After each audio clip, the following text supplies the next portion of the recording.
Hi friends, welcome to Deepika reviews. ఈ video మీకు నచ్చినట్లయితే వీడియోని లైక్ చేసి షేర్ చేసి సబ్స్క్రైబ్ చేసుకోవడం మర్చిపోకండి. విహారీ ఇచ్చిన చెక్కును చూసి లక్ష్మి కోపంగా, హర్ష, నేను మానవత్వంతో మీ సార్కి హెల్ప్ చేశాను, డబ్బు ఆశించి నేను సహాయం చేయలేదు అని చెప్తూ ఉంటుంది. అది కాదక్క, ఆయన కూడా మంచితనంతోనే ఇచ్చారు ఆ చెక్కుని అని హర్ష చెప్తూ ఉంటాడు. ఆయన ఎలాంటి ఉద్దేశంతో నాకు ఈ చెక్ ఇచ్చారో నాకు అర్థమవుతుంది హర్ష. ఆయన దగ్గర డబ్బు ఉంటే ఆయనే తినమను, ఆయన డబ్బు కోసం ఎవరు కూడా ఎదురు చూడట్లేదు అని లక్ష్మి అంటుంది. అది కాదక్క అని హర్ష అంటూ ఉంటే, ప్లీజ్ హర్ష, ఈ విషయం గురించి నాతో ఇంకా ఎక్కువగా డిస్కషన్ చెయ్యకు. రేపే మీ సార్ చెక్ని మీ సార్కి తిరిగి ఇచ్చేసేయి. నేను ఎవరి సొమ్ము కోసం ఆశపడను, పరాయి వస్తువు పాము లాంటిది అనుకుంటాను అని లక్ష్మి అంటుంది. అక్క, మా బాస్ నన్ను కొన్ని రోజులు రెస్ట్ తీసుకోమన్నారు, పూర్తిగా తగ్గిపోయిన తర్వాతే ఆఫీస్కి రమ్మన్నారు, నేను ఇప్పుడే ఆఫీస్కి వెళ్ళట్లేదక్క అని హర్ష చెప్తూ ఉంటాడు. పర్వాలేదులే హర్ష, నేనే రేపు ఆఫీస్ అవర్స్లో మీ ఆఫీస్కి వెళ్ళి మీ సార్ ఇచ్చిన చెక్కుని తిరిగి ఆయనకి ఇచ్చేసి వస్తాను అని లక్ష్మి అంటుంది. నీ ఇష్టం అక్క, ఆయనైతే మంచితనంతో ఇచ్చారు, తీసుకోవటం తీసుకోకపోవడం నీ ఇష్టం అని హర్ష చెప్తూ ఉంటాడు. ఇక లక్ష్మి చెక్కుని అక్కడ పెడుతుంది. అమ్మ సిరి, సరుకంతా అమ్ముడుపోయిందా అని బామ్మ అడుగుతూ ఉంటుంది. బామ్మ, క్రిష్ తెలివితేటలతో ఏదో ఒకలా సరుకంతా కూడా అమ్మేశాడు అని లక్ష్మి చెప్తూ ఉంటుంది. మరి రేపటి నుంచి ఎలా అమ్మా? బిజినెస్ నడవకపోతే క్రిష్ చదువుకి కావలసిన డబ్బులు ఎక్కడి నుంచి వస్తాయి అని బామ్మ అడుగుతూ ఉంటుంది. బామ్మ, మనం స్నాక్స్ చాలా రోజులుగా అమ్ముతున్నాము, కానీ ఈరోజు ఆ వడ్డీ శకుంతల మనల్ని స్నాక్స్ అమ్మకుండా అడ్డుకుంటుంది. కానీ స్నాక్స్ బిజినెస్ ఒకటేనా ఏంటి బామ్మ? చేయటానికి ప్రపంచంలో చాలానే ఉన్నాయి. ఏదైనా మంచి ఉద్యోగం చూసుకుంటాను, లేకపోతే ఇంకేదైనా కొత్త బిజినెస్ చూసుకుంటాలే బామ్మ, నువ్వు కంగారు పడకు అని లక్ష్మి చెప్తూ ఉంటుంది. ఒంటరి ఆడపిల్లవి, ఎన్ని రోజులు ఇలా కష్టపడాలో అర్థం కావట్లేదమ్మా అని బామ్మ అంటుంది. నా ఒంట్లో శక్తి ఉన్నంత వరకు కష్టపడతాను బామ్మ, నా గురించి మీరేమీ ఆలోచించకండి అని లక్ష్మి అంటుంది. సరే రామ్మ, వాడికి తినిపించి నువ్వు కూడా తిను అని బామ్మ చెప్తూ ఉంటుంది. సరే బామ్మ, ఇప్పుడే వస్తాను అని లక్ష్మి లోపలికి వెళ్తుంది. ఇక మరోవైపు పండు పాలు తీసుకొని సిరి రూమ్కి వెళ్తాడు. సిరమ్మ, పాలు తాగదు లేమ్మా అని పండు పిలుస్తూ ఉంటాడు. పండు, నా జ్వరం అప్పుడే తగ్గిపోయింది, జ్వరం తగ్గిపోయిందని నాన్నకు తెలిస్తే నన్ను హైదరాబాద్ వెళ్ళిపోమంటాడు, ఇప్పుడు ఎలా పండు అని సిరి అడుగుతూ ఉంటుంది. సిరమ్మ, జ్వరం తగ్గిపోయిందని నీకు తెలుసు, నాకు తెలుసు, విహారీ బాబుకి తెలియదు కదా. విహారీ బాబు నీకు ఇంకా జ్వరం ఉందనే అనుకుంటారు, విహారీ బాబు నీ చెయ్యి పట్టుకొనేమి పరిశీలించడలే అని పండు చెప్తూ ఉంటాడు. అవును పండు, నాన్న నా చెయ్యి పట్టుకొని నాకు జ్వరం ఉందా లేదా అని పరిశీలించడలే, నాన్న దృష్టిలో నాకు జ్వరం తగ్గనట్టే అని సిరి చెప్తూ ఉంటుంది. అవును సిరమ్మ, ముందు పాలు తాగి పడుకో అని పండు అంటాడు. థ్యాంక్ యూ పండు అని సిరి పాలు తాగుతుంది. ఇక మరోవైపు అంబిక సుభాష్కి ఫోన్ చేస్తుంది. ఏంటి అంబిక, ఈ టైంలో ఫోన్ చేసావు అని సుభాష్ అడుగుతూ ఉంటాడు. రేపు మా అన్నయ్య కంపెనీ అయిన హరికృష్ణ ఎంటర్ప్రైజెస్కి మనం కూడా వెళ్తున్నాము, ఆఫీస్ వర్క్స్ అన్నీ కూడా దగ్గరుండి చూసుకుంటున్నాము, వీలైతే హరికృష్ణ ఎంటర్ప్రైజెస్ని పతనం చేసేద్దాము, విహారీ అన్ఫిట్ అని అందరి దృష్టిలో నిరూపిద్దాము అని అంబిక అంటుంది. సరే అంబిక అని సుభాష్ అంటాడు.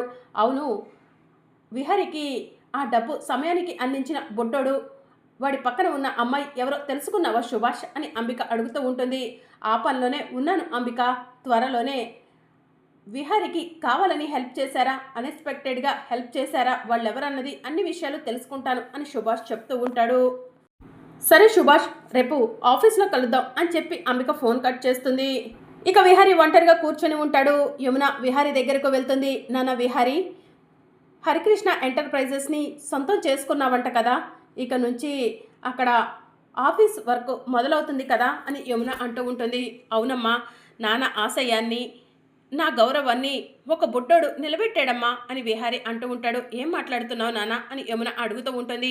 విహారీ జరిగిందంతా కూడా చెప్తూ ఉంటాడు.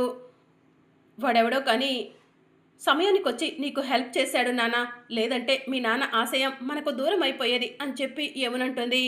నాన్న ఆశీస్సులు ఇంకా మనకి ఉండబట్టే ఇదంతా జరుగుతుందమ్మా అని విహారీ అంటూ ఉంటాడు. అవును నాన్న అని చెప్పి యమున అంటుంది. అవును విహారీ, రేపు సిరిని స్కూల్లో జాయిన్ చేద్దాం అని యమున అంటూ ఉంటే, అమ్మా ఎన్నిసార్లు చెప్పాలి, మీరంతా ఇక్కడ ఉండటం నాకు ఇష్టం లేదు. బంధాలు బంధుత్వాలను ఎప్పుడో వదిలిపెట్టేశానమ్మా, నా వల్ల కాదు, మీరంతా దయచేసి ఇక్కడి నుంచి వెళ్ళిపోండి అని విహారీ చెప్తూ ఉంటాడు.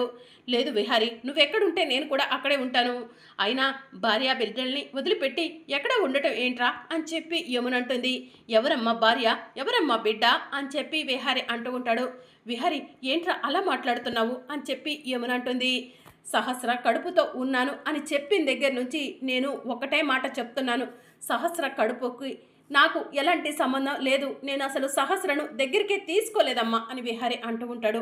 విహారీ, ఇన్ని రోజులకి నువ్వు ఇలాంటి మాట మాట్లాడావంటే, ఈ మాట పద్మాక్షి విన్నదంటే ఇంకేమైనా ఉందా, తన కూతురు తప్పు చేసిందని నువ్వు అంటున్నావని లేనిపోని గొడవ చేస్తుంది అని చెప్పి యమున అంటూ ఉంటుంది. గొడవ చేయటం కాదమ్మా, అదే నిజమమ్మా అని చెప్పి విహారీ అంటూ ఉంటాడు. విహారీ ప్లీజ్, నువ్వు లక్ష్మిపై ఉన్న ప్రేమతో ఇలా మాట్లాడుతున్నావు అని చెప్పి యమునంటుంది. ప్లీజ్ అమ్మా, ఆ పేరు ఎత్తొద్దు. నన్ను మోసం చేసి నన్ను నమ్మించి నయవంచంతో వెళ్ళిపోయింది ఆ లక్ష్మి. ఆ లక్ష్మిని నా కళ్ళ ముందుకు వచ్చినా కూడా ఆ లక్ష్మి మొహం చూడటానికి కూడా నేను ఇష్టపడట్లేదు అని విహారీ అంటూ ఉంటాడు.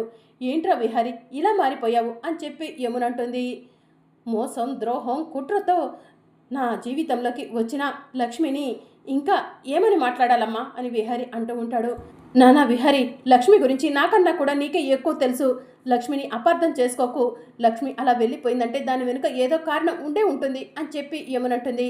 ప్లీజ్ అమ్మా, ఆ లక్ష్మి గురించి నా కళ్ళ ముందు మాట్లాడొద్దు ప్లీజ్, దయచేసి ఇక్కడి నుంచి వెళ్ళిపోమ్మా అని విహారీ అంటూ ఉంటాడు. విహారీ ఎప్పటికి మారుతాడో ఏంటో అని చెప్పి యమున బాధపడుతూ అక్కడి నుంచి వెళ్ళిపోతుంది. ఇక విహారీ పడుకుంటాడు. మార్నింగ్ అవుతుంది. లక్ష్మి ఉదయాన్నే లేచి బామ్మ అని పిలుస్తూ ఉంటే, అమ్మ సిరి ఎక్కడికి వెళ్తున్నావు, పొద్దున్నే రెడీ అయ్యావు అని చెప్పి బామ్మ అడుగుతూ ఉంటుంది. ఈరోజు కృష్ణి స్కూల్లో జాయిన్ చేస్తున్నాను బామ్మ, అంతేకాదు ఈరోజు హర్ష వాళ్ళ బాస్ ఇచ్చిన చెక్కుని వాళ్ళ బాస్ మొహాన కొట్టేస్తాను అని చెప్పి లక్ష్మి అంటుంది. ఆ అబ్బాయి నీకు ఉపయోగపడుతుందనే కదా ఇచ్చింది, ఎందుకమ్మా కాదంటున్నావు అని బామ్మ అంటూ ఉంటుంది. అతను మానవత్వంతో ఏదైనా సహాయం చేసుంటే తీసుకునేదాన్ని, కానీ డబ్బు ఉందన్న అహంకారంతో డబ్బు ఇచ్చి వెళ్ళిపోయాడు బామ్మ, అది నాకు అస్సలు నచ్చలేదు అని చెప్పి లక్ష్మి అంటుంది. అక్క, మా బాస్ది అహంకారం కాదు, క్రిష్ చదువుకి ఉపయోగపడుతుందేమోనని ఇచ్చారు, దాన్ని నువ్వు ఉపయోగించుకోవచ్చు కదక్క అని హర్ష అంటూ ఉంటాడు. అహంకారంతో ఇచ్చే డబ్బుకి నా దగ్గర విలువ లేదు హర్ష. క్రిష్ని ఎలా చదివించుకోవాలో నాకు తెలుసు. క్రిష్ కోసం నేను ఎంత కష్టమైనా పడతాను, వాడిని మంచి స్కూల్లో జాయిన్ చేస్తాను, అంతేకాని ఎవరో ఇచ్చిన డబ్బుతో క్రిష్ని స్కూల్లో జాయిన్ చేయడం నాకు ఇష్టం లేదు అని చెప్పి లక్ష్మి అంటుంది. అప్పుడే క్రిష్ లక్ష్మి దగ్గరకు వచ్చి అమ్మా వెళ్దామా అని అడుగుతూ ఉంటాడు. వెళ్దాం నాన్న, దేవుడికి దండం పెట్టుకో అని లక్ష్మి అంటుంది. ఇక క్రిష్ దేవుడికి దండం పెట్టుకుంటూ ఉంటాడు. మా అమ్మ ఆశయం నెరవేరాలి, నేను బాగా చదువుకోవాలి, నాకు మంచి మార్కులు రావాలి, నేను పెద్ద బిజినెస్ మ్యాన్ని అవ్వాలి అని క్రిష్ దేవుడికి నమస్కారం చేసుకుంటాడు. వెళ్దామా అమ్మ అని క్రిష్ అడుగుతూ ఉంటాడు. బామ్మ నేను వెళ్ళొస్తాను అని చెప్పి లక్ష్మి అంటుంది. సరే అమ్మ సిరి అని చెప్పి బామ్మ అంటుంది. హర్ష నువ్వు రెస్ట్ తీసుకో, నీకేదైనా కావాలంటే బామ్మని అడుగు, బామ్మ అందిస్తుంది అని లక్ష్మి చెప్తూ ఉంటుంది. సరే అక్క, జాగ్రత్త అని హర్ష చెప్తూ ఉంటాడు. ఇక లక్ష్మి కృష్ణని తీసుకొని స్కూల్ దగ్గరకు వెళ్తుంది. అడ్మిషన్ కావాలని అడుగుతూ ఉంటుంది. సగం ఫీజు పే చేస్తేనే అడ్మిషన్ ఇస్తాం అని స్కూల్ వాళ్ళు చెప్తూ ఉంటారు. సరే మేడం, బాబుని స్కూల్లోకి పంపించండి, 50% ఫీజుని రేపు పే చేసి అడ్మిషన్ తీసుకుంటాను అని లక్ష్మి అంటుంది. సరే మేడం అని చెప్పి స్కూల్ వాళ్ళు చెప్తారు. క్రిష్ వెళ్ళి నీ క్లాస్లో కూర్చొని బాగా చదువుకో, నేను ఎంత ఫీజు అయినా కట్టి నీకు అడ్మిషన్ తీసుకుంటాను అని లక్ష్మి చెప్తూ ఉంటుంది. సరే అమ్మా బాయ్ అని క్రిష్ స్కూల్లోకి వెళ్తాడు. ఇక లక్ష్మి చాలా కోపంగా ఆవేశంగా ఆటో అని పిలుస్తూ ఉంటుంది. హరికృష్ణ ఎంటర్ప్రైజెస్ దగ్గరికి వెళ్ళాలి అని చెప్పి లక్ష్మి అంటుంది. ఇక ఆటో డ్రైవర్ కూర్చోండి మేడం అని చెప్పి అంటూ ఉంటాడు.